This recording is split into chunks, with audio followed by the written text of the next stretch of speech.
Gente, só dando aquela lembrada, o curso de Curadoria nas Artes para Corpos Dissidentes é uma realização do Núcleo Torinho de Criação com patrocínio da Lei de Emergência Cultural Aldir Blanc, Fundarp e Secretaria de Cultura do Governo de Pernambuco, Secretaria Especial da Cultura e Ministério do Turismo, Governo Federal. Lembrando a vocês que eu, Silvinha Portela, Renata Pimentel e o Hanna Godoy, a gente tá aqui o tempo todo no apoio, tá? O chat fica aberto o tempo todo durante a aula. Quem quiser ficar com a câmera aberta, fique à vontade. Já mutei todo mundo, mas a gente também, se for aí de acordo com a dinâmica que o Miro for conduzindo, vocês podem abrir o seu microfone e fechar de novo. A gente só fecha para a gente poder ter não ter interferência, né, de outros sons. Então, gente, a gente tem um dos eixos de pensamento, um dos eixos conceituais desse curso passa pelos deslocamentos dos olhares e a cena dissidente nas artes. E quem vai provocar a gente nesse sentido é o performer Miro Spinelli. Vai, Miro, com você. Boa noite, todos, todes, todas. Grande prazer estar aqui. Agradeço o convite. Queria começar pedindo que... Eu sei que tem vários motivos para não se abrir a câmera e todos eles serão respeitados, mas quem tiver de boa e puder abrir, eu prefiro, porque senão eu me sinto muito sozinho.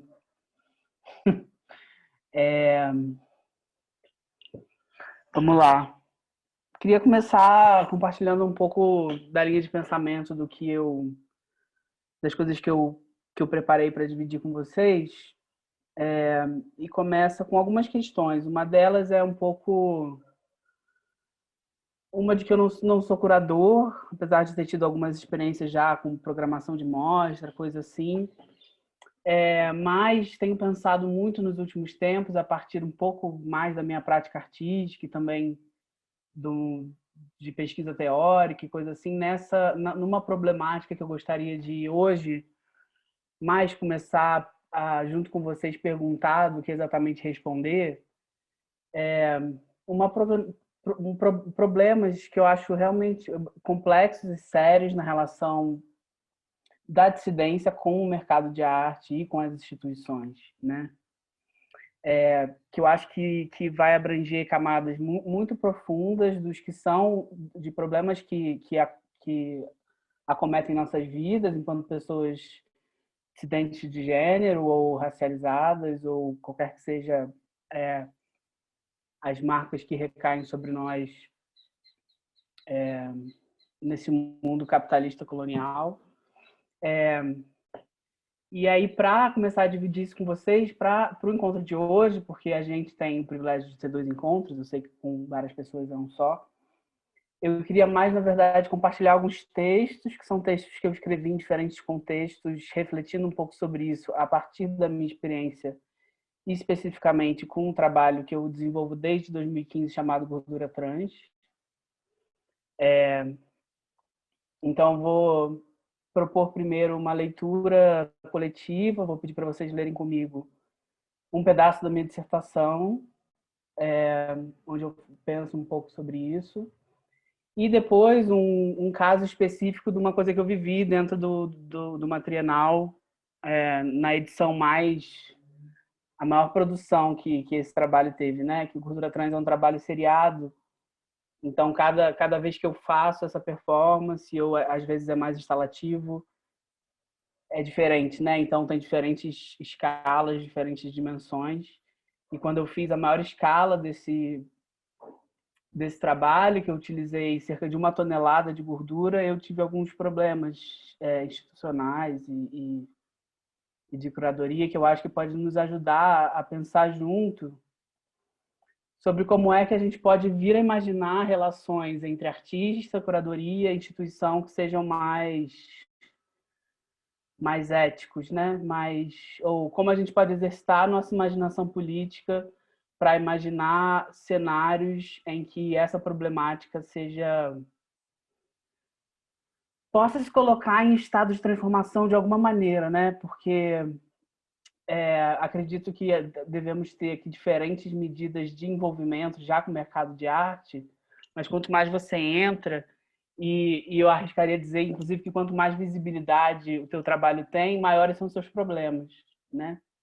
Porque você começa a se articular cada vez mais com esferas de poder e o poder nós sabemos que enfim, é por onde é atravessado muitos dos nossos problemas. Deixa eu ver aqui que alguém perguntou alguma coisa no chat. Eu fui a São Luís eu sou meio ruim de ano, mas acho que foi foi início de 2019. Fui aí no NUP. Mas enfim. Aí é isso, assim. Antes de eu trazer o texto da dissertação para a gente ler junto, eu queria falar também que, em qualquer momento, para vocês, por favor, me interromperem. Eu tenho gostado mais de dar aula ultimamente, porque eu me sinto um pouco mais em conversa do que em situações, por exemplo, onde é mais uma coisa de fala, de palestra, que eu me sinto muito distanciado e sob pressão e não sou muito feliz. E aí tenho tentado também algumas dinâmicas para disparar um pouco mais a conversa, né? Mesmo, porque eu acho que é mais interessante se a gente pensar sobre os problemas juntos do que eu ficar aqui falando sozinho. E aí nisso entra também o que vai ser a segunda parte do que eu pensei para esse encontro. Aí a gente vai junto também gerenciando o que a gente tem de tempo, mas que tem a ver com o e-mail que eu mandei para vocês, que é para a gente entrar na plataforma Lamiro, curiosamente tem meu nome, para a gente começar a exercitar. Eu acho que também esse trabalho, acho que é sobretudo um trabalho de pesquisa, que é o trabalho da curadoria, né? O modo como eu vejo ela, e também de exercício conceitual em alguma medida, né? Então a gente vai lá continuar adicionando. Eu vi que algumas pessoas já adicionaram material lá, mas continuar adicionando material para colaborativamente a gente criar um arquivo que a gente tem poucas horas juntos, né? Mas mesmo assim eu acho que é importante a gente criar um arquivo coletivo do que poderia ser os nossos interesses em comum no que diz respeito ao que é a nossa temática mais geral, né? Que seria curadoria, dissidência, e aqui essa proposição que estamos chamando de centramento do olhar, né? Acho que ficou assim. Inclusive, é o nome de um texto que eu já escrevi. Então, isso, assim. Aí, semana que vem, eu vou, a partir do que... Semana que vem não, né? Daqui a 2 semanas, a partir do que rolar hoje, eu também... pode ser que mude, mas estou pensando em trazer mais algumas coisas um pouco mais conceituais, assim, diretamente, e dar continuidade com esse trabalho mais prático a partir desse quadro colaborativo, que a gente entra na segunda parte de hoje. Mas tudo vai depender. Eu quero ver o que faz sentido para todo mundo. Eu sei que tem bastante gente, agora temos 35 pessoas, mas a gente vai vendo, assim. Aí outra coisa que eu queria dizer também, mais relativa ao nosso funcionamento aqui colaborativo, é que, ao mesmo tempo que eu peço, por exemplo, para quem puder ligar a câmera, também ninguém é obrigado a nada, fiquem à vontade, mas é isso. Estejam, por favor, à vontade ao mesmo tempo para me interromper. Eu sei que tem planejado meia hora para pergunta no fim, e eu vou fazer o possível para honrar esse tempo em aberto, que eu acho importante também, mas ao mesmo tempo não precisa esperar até lá, tá? Acho que é isso demais de começo. Alguém tem alguma dúvida de alguma coisa? Posso Tá, só então... fazer uma sugestão, Miro, rapidinho? Se alguém quiser falar, só porque a gente está aqui, a gente pode visualizar, por caso você esteja no meio de uma fala, pode aqui fazer aquele Uhum. esquema de levantar a mãozinha do que tem aí no aplicativo, ou avisar aqui também no chat e tal, que aí a Tá. gente te sinaliza também. A gente pode ir tentando aqui, eu, Renata, Tá, beleza. Ana, Eu Silvinha, a gente vai fazendo uma mediação. vou acompanhando o chat na medida do possível, não sei se a todo tempo, mas também, se for o caso de interromper, interrompam, tá, gente? Aí queria, bom, antes de entrar nos textos ali para a gente ler junto, eu queria conversar um pouco sobre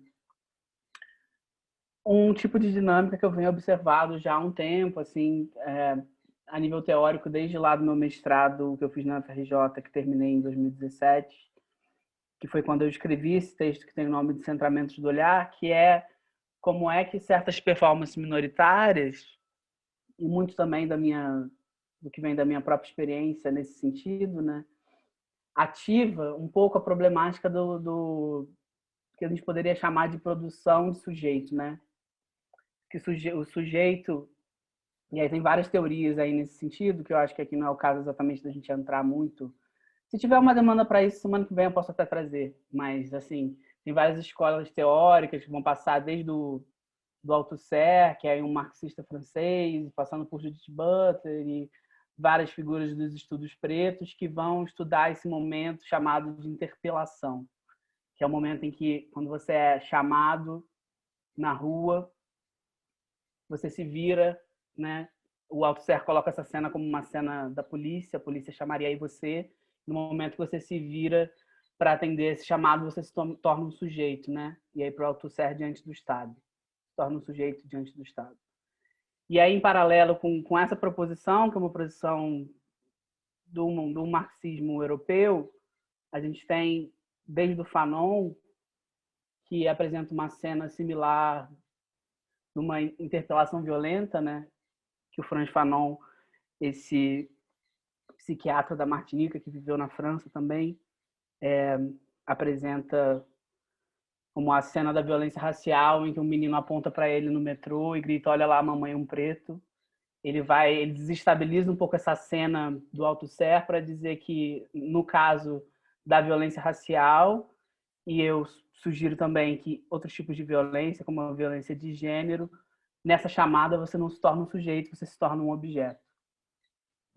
Então, essa dicotomia, né, dessa situação, me parece que em muitas situações, principalmente da performance, que é onde eu estudo mais, mas eu acho que em outras mídias isso também vai, mal ou bem, vai acabar se traduzindo, essa tensão entre sujeito e objeto é muito importante.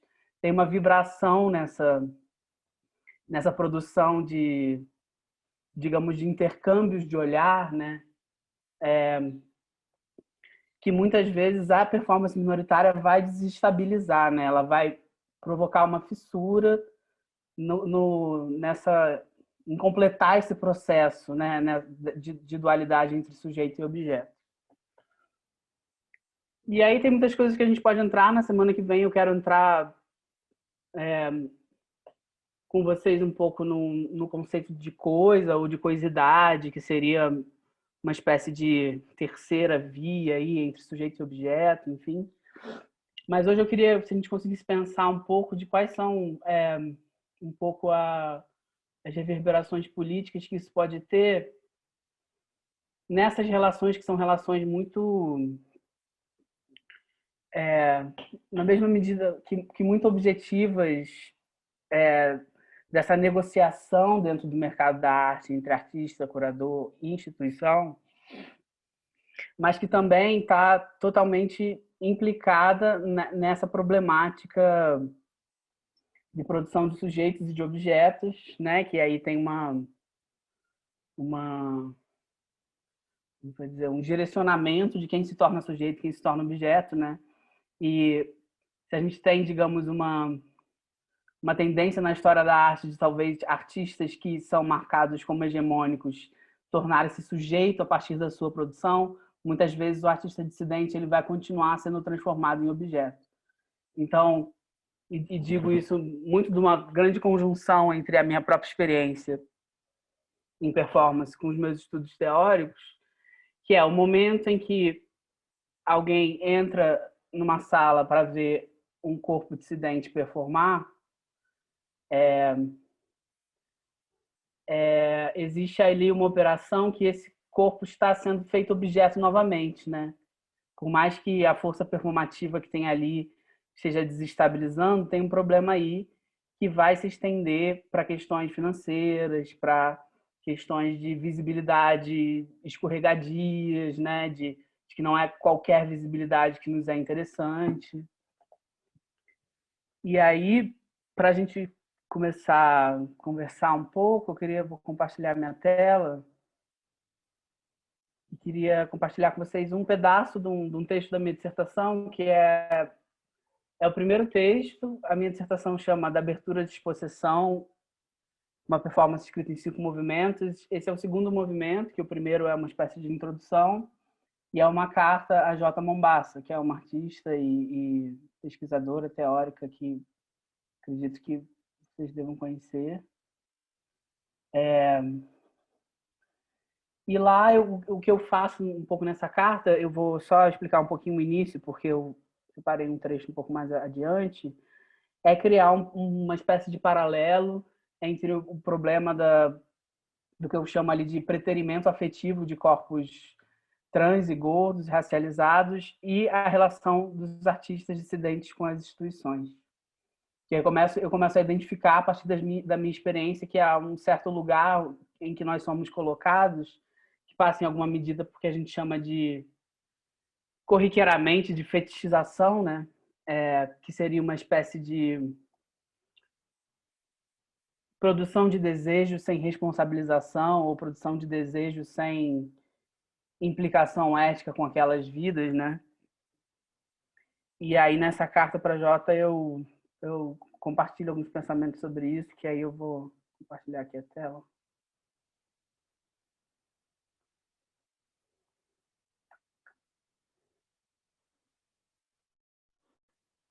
Deixa eu só diminuir aqui. Tá todo mundo vendo aí a tela? Sim. Tá. Tá. Antes da gente ler, é porque, enfim, eu já falei tanto sobre gordura trans que às vezes eu me esqueço que eu preciso explicar o que é, né? Então, talvez eu possa vir aqui antes, rapidinho. Vocês estão vendo ainda, estão vendo aqui o gordura trans ou estão vendo o texto? Estão vendo as Estamos vendo o imagens? texto, Miro. Estamos vendo o texto. Tá, então deixa eu, peraí, voltar.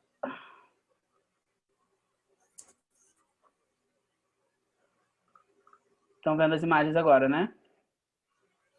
Agora sim. Tá, então eu vou falar muito rapidamente sobre o que é esse trabalho, porque se eu começo a entrar muito, vira só sobre isso, né? Mas eu faço esse trabalho desde 2000 e... Eu falei 2015, mas é 2014. E é um trabalho onde basicamente eu me cubro com materiais gordurosos. E esse é um programa bem simples, na verdade. Eu uso diferentes tipos de material, óleos, gorduras animais, vegetais, até minerais. Já aconteceu, não foi um pouco um erro, mas já teve. Já estive em muitos lugares com muitas gorduras. E ele tem isso, tem um programa muito simples, eu me cubro de gordura e eu olho o público e experimento essa corporalidade que essa gordura me dá, assim. Então é um trabalho parte de uma simplicidade bem, digamos, importante e que me coloca num estado, é importante, me coloca num estado de vulnerabilidade, né? A vulnerabilidade ativada, digamos que é matéria do trabalho tanto quanto essas gorduras, né? Porque tem uma coisa de se colocar a ver diante de um corpo marcado enquanto não desejável, e isso, enfim, isso ativa ali uma situação performativa muito específica, que é muito simples, mas ao mesmo tempo tem essa, eu diria que uma proposta de corresponsabilização do que é o momento da produção da abjeção de um corpo, né? Então, tenho feito ele há um tempo, e ali no texto que a gente vai entrar, eu retomo um pouco essa situação, né? Só para ter o contexto.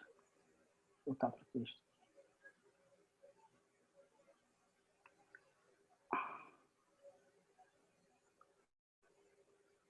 E aí eu queria que a gente pudesse ler junto. Então, eu vou ler esse primeiro meio parágrafo. Se alguém puder, por favor, tomar a voz, ler o próximo parágrafo, e assim a gente vai. Eu separei uns trechos aqui.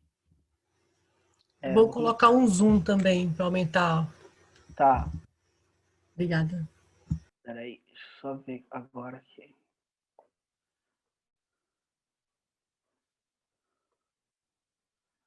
Assim melhorou? Melhorou sim, Miro, para quem está em computador. Não sei quem está em celular e quem tem dificuldade, realmente aí é outra coisa.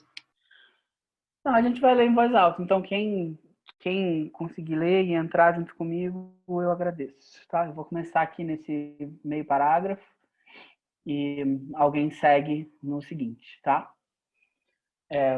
Então, vamos lá. Por ele ser um trabalho em que me coloco numa posição extremamente vulnerável, acabo tendo que lidar com muitas dessas sensações que provêm do conflito de ser um corpo desejante, mas socialmente marcado como indesejável.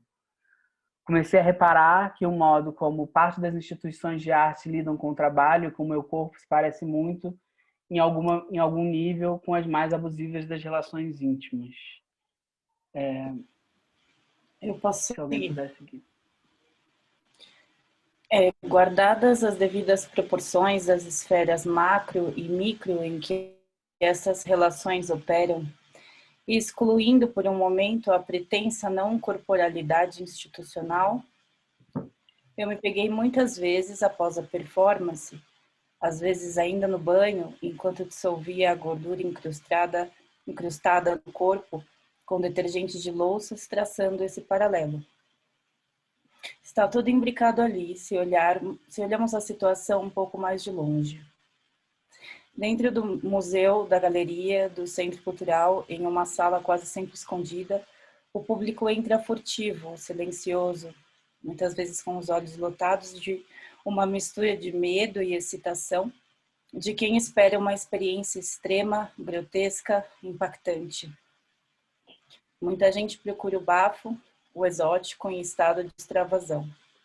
Arte contemporânea como freak show, pois é assim também que é vendido o trabalho por alguns desses espaços. E eu estou ali, parado ou caminhando lentamente, sempre silencioso, concentrado, olhando para elas, calmo e lento, prestes a frustrar essas expectativas. Sigo? Pode seguir. Há uma pergunta que me persegue desde que comecei a fazer esse trabalho. O que acontece quando o freak olha de volta? Quando o seu olhar para o observador se torna um dado ativo, seu estatuto de abjeção permanece funcional? Tenho suspeitado que não. Com o aumento do debate sobre gênero e sexualidade e da ascensão do queer como palavra-conceito inovadora, entre aspas, no Brasil, essas instituições querem estar por dentro. Querem ser, entre aspas, inclusivas, entre aspas, radicais, entre aspas, impactantes. Só que não estão preparadas para quando o impacto dos trabalhos se localiza muito além da fruição estética. Elas não estão dispostas a lidar com as delicadas situações políticas que estes trabalhos podem ativar. Queria só fazer um comentário assim de que muito um pouco sobre o que eu quero dizer sobre além da fruição estética, né? Penso muito através um pouco da performance, que já tem um pouco por si só, enquanto prática, já tem um tensionamento do que entre arte e vida, né? No sentido de que as coisas nem sempre podem ser separadas enquanto produto artístico, né? Elas várias vezes, de fato, já vão ativar dentro do corpo social, digamos assim, problemas, que muitas vezes são problemas para as instituições.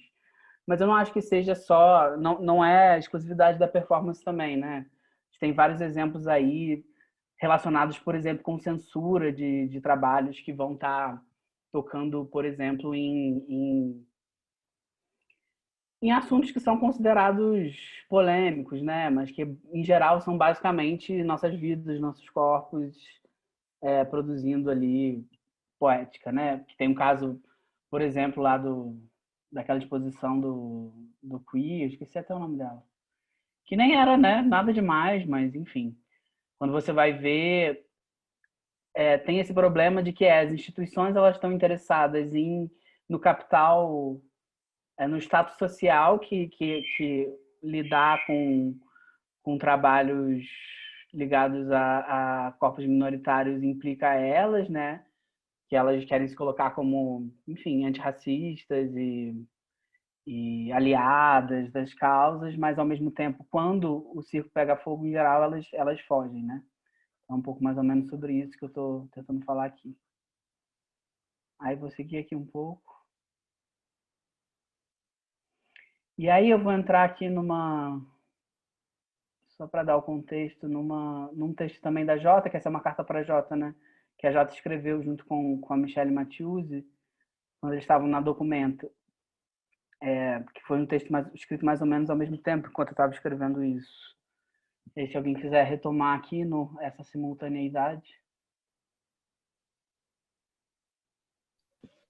Essa simultaneidade só evidencia a necessidade constante e quase inevitável de tensionarmos a nossa relação com a arte enquanto um espaço de articulação de poder, para assim elaborar estratégias que considerem o impacto do fazer artístico em nossas vivências para além da nossa relação pessoal com nossa própria criação e das potências que identificamos neste fazer. Quanto mais espaços somos capazes de adentrar com nossas produções artísticas e intelectuais, e quanto mais reconhecidos são eles, mais acirradas ficam as tensões políticas, fazendo-se necessário abandonar a ingenuidade que se alimenta de uma certa sensação de encantamento muito bem produzida nestes territórios pela própria potência estética dos produtos que estão em jogo. Se em algum momento fazer arte já parecer uma alternativa à nossa exclusão de outros espaços aparentemente mais normativos, se acreditamos algum dia finalmente ter encontrado uma alternativa de vida em que nós e o que fazemos é valorizado ao invés de preterido, gerando um estado social que jamais havíamos conhecido, uma vez que somos mais frequentemente convidadas para entrar em museus e galerias, percebemos que os modos de operação podem cambiar um pouco, mas que a violência frequentemente está lá, intacta.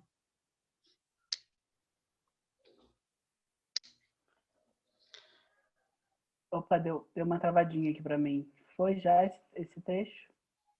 Sim, até intacta. Faltou a frasezinha final, Miro. Tá. Eu vou ler aqui, que aí já comento. A pergunta que se reformula a cada evento em que nos relacionamos com as instituições é sobre o preço político e emocional que pagamos para estarmos lá e se esse preço vale o que recebemos em troca, seja literalmente ou em valor financeiro, seja em valor político. Então, assim, para mim, esse trecho é um trecho muito chave, assim, no sentido de que realmente foi um lugar onde eu consegui formular uma mudança grande e importante na minha vida em relação a como lidar com essa relação, principalmente com instituições, né? Que é de conseguir, em alguma medida, ter um discernimento bastante claro para comigo mesmo de o que é que eu estou negociando com essas instituições, né? E que eu acho que é muito importante quando eu falo assim de distinguir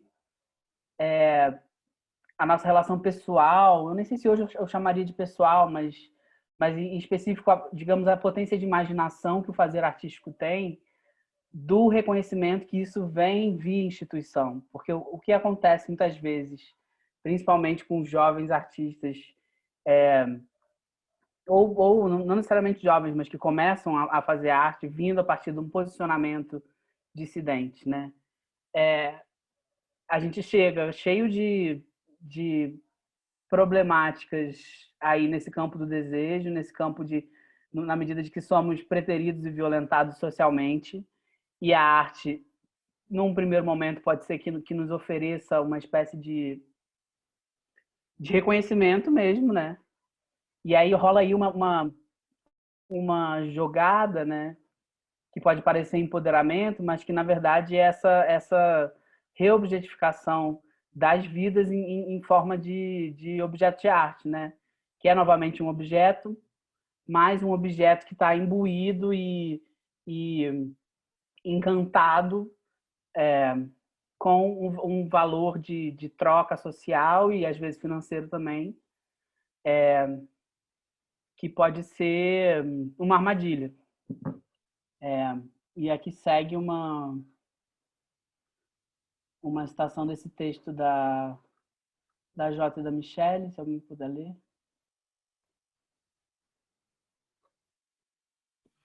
Nem todas as portas se fecham, mas mesmo as abertas guardam lá seus espinhos. Como uma fronteira que, para dar passagem, cobre um pedágio alto demais. Uma fronteira que nos faz chegar quebradas do lado de dentro dos espaços e sistemas dos quais temos sido historicamente excluídas. Falar de presenças dissidentes e minoritárias em espaço de poder é falar também do efeito emocionalmente duro de fazer-se presente em espaços construídos por sobre nosso apagamento ontológico ou reestruturados a partir da apropriação extrativista de nossas experiências e perspectivas. Mombasa. Esse texto que Michele e Jota passaram pela Documenta e tem toda uma situação ali específica que é interessante ver quem tiver tempo. Eu acho que tem essa formulação, eu acho muito precisa, no sentido de que eu acho que tem uma ficha que caiu para mim num determinado momento, que possivelmente para algumas de vocês também já tenha caído, e que eu acho super importante que ela caia, que é deixar de esperar que vão ser as instituições que vão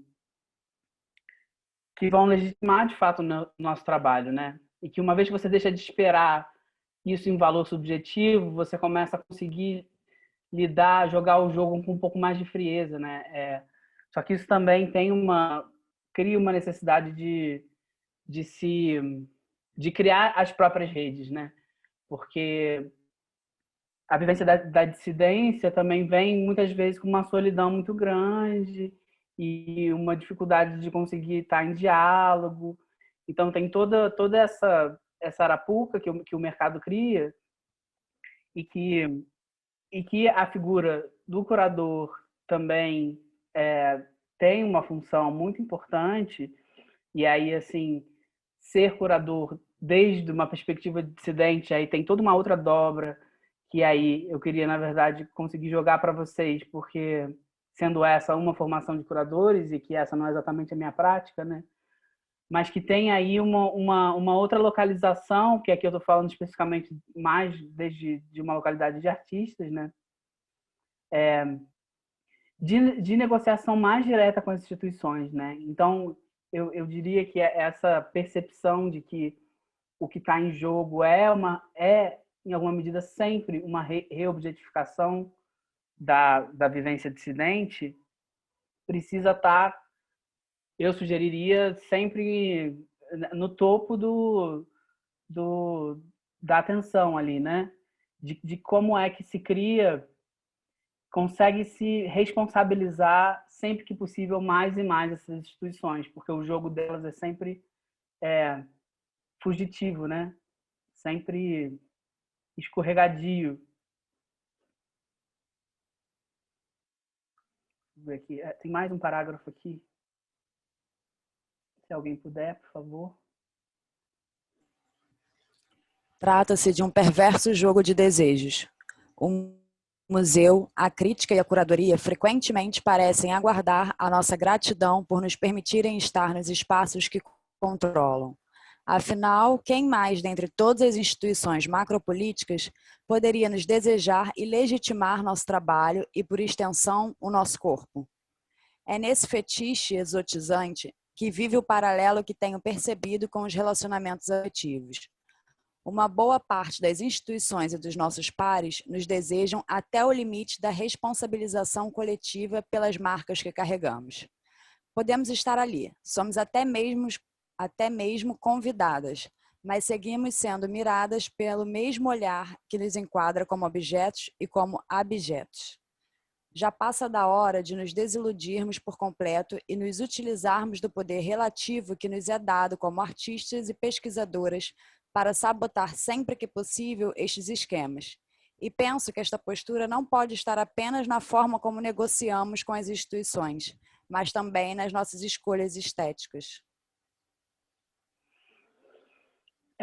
Eu acho que é um pouco, né? Segue um pouco o que eu já vinha falando. Vou voltar aqui para eu ver vocês. De que é realmente conseguir um pouco a desilusão como força política, sabe? A desilusão de que esse reconhecimento por via do mercado de arte e desse status social, e que o artista, independente de qual seja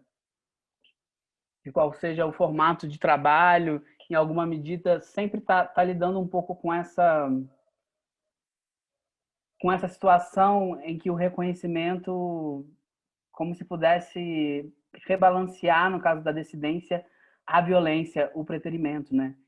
Então, aqui, eu proponho mesmo a desilusão como essa força política que nos ajuda a estar dentro das negociações de um modo um pouco onde somos menos afetados e levemos menos rasteiras o tempo inteiro, né? Então, queria propor agora de ouvir vocês em alguma medida, formulando mesmo uma pergunta, assim, mais do que respondendo, assim, né? No caso da posição do curador, desde uma perspectiva dissidente, seja ela relativa a qualquer marca que seja, né? Quais são aí as especificidades dessa relação, né? Porque eu fico pensando que o curador como essa figura que é sempre algum tipo de mediador, né, entre o artista e a instituição, como é que podemos ser aliados dos artistas dissidentes, enquanto curadores dissidentes ou não, né? Mas aliados no sentido de criar essa perspicácia política que precisa ser muito aguçada, porque os jogos políticos são muito rápidos, assim. Então, eu queria jogar essa pergunta um pouco antes de seguir. Não sei se...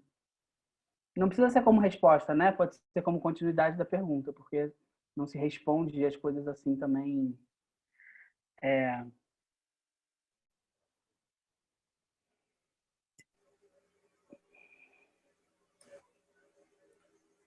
Miro, não vou responder, mas eu só queria fazer um parênteses em cima de uma observação que você fez. Assim, acho que muitos de nós aqui não trabalhamos exatamente ou diretamente com curadoria. Alguns sim, mas acho que muitos de nós somos também artistas que em algum momento exercemos a curadoria em muitos e de muitas maneiras, né? Tem pessoas, por exemplo, ligadas à arte e educação, e a arte e educação tem um componente curatorial muito forte o tempo todo, e tem outros artistas, sei lá, posso dar exemplo aqui só porque tá aqui na minha frente, eu estou olhando. Marco Chavarri, por exemplo, é um artista burlesco, mas que também promove um festival de arte burlesca, e nesse sentido também tem a curadoria dentro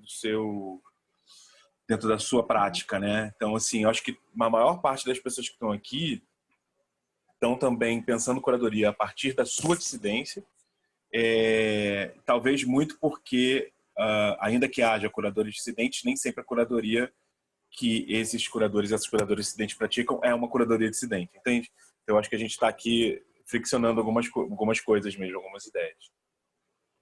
Sim, eu coloco mesmo considerando que isso é uma formação, né? Então, eu imagino que tenha de vários tipos de envolvimento prévio ou não, né? De diferentes lugares, mas ao mesmo tempo imagino que pensando que as pessoas que estão participando vão sair daqui um pouco mais aptas a exercer com mais frequência essa função, né?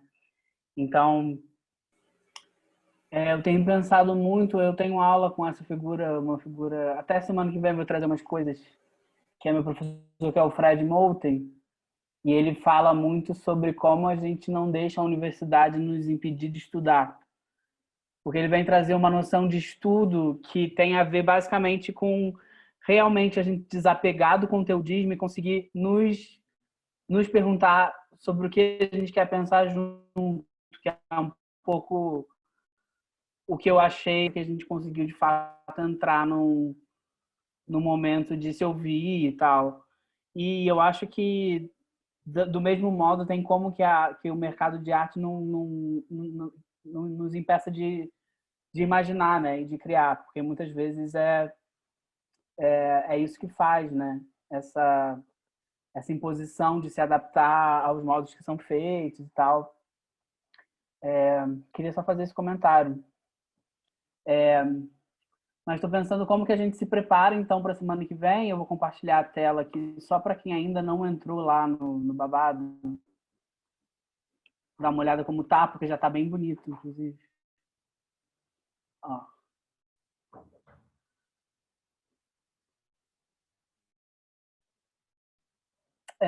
Eu mandei lá o e-mail, né, pedindo para cada pessoa escolher um trabalho de arte, botar aqui com um parágrafozinho. Se até daqui 2 semanas, que é quando a gente se vê, quem quiser, ou a maioria das pessoas, ou enfim, inserir aqui. Se tiver algum problema técnico, pode me escrever que eu tento ajudar. Inserir essas imagens para a gente crescer aqui esse nosso repertório em comum. E eu queria também, além disso, então, já que a gente não vai conseguir ter um momento ao vivo que eu queria hoje aqui, a gente conseguir fazer já interferências aqui. Eu vou fazer algumas e por exemplo, pensando palavras-chave que reaparecem e trazendo imagens, outras referências para a gente aumentar essa nossa curadoria coletiva aqui. Eu ia achar interessante, assim, mas também é isso, assim, o engajamento que parecer também que interessa, sabe? Estou aqui tentando propor uma coisa que realmente... Mas acho que pode ser interessante a gente conseguir encontrar esse terreno em comum dos trabalhos que a gente conhece e que nos estimulam e que a gente acha que produzem os mundos nos quais a gente acredita, enfim. Então, vou deixar meio isso como dever de casa, assim, de que quem puder gastar um tempinho aqui, trazendo mais coisas. Aí, semana que vem, eu separo mais no início da aula uma coisa conjunta aqui para a gente fazer ao vivo sobre isso aqui, tá bom?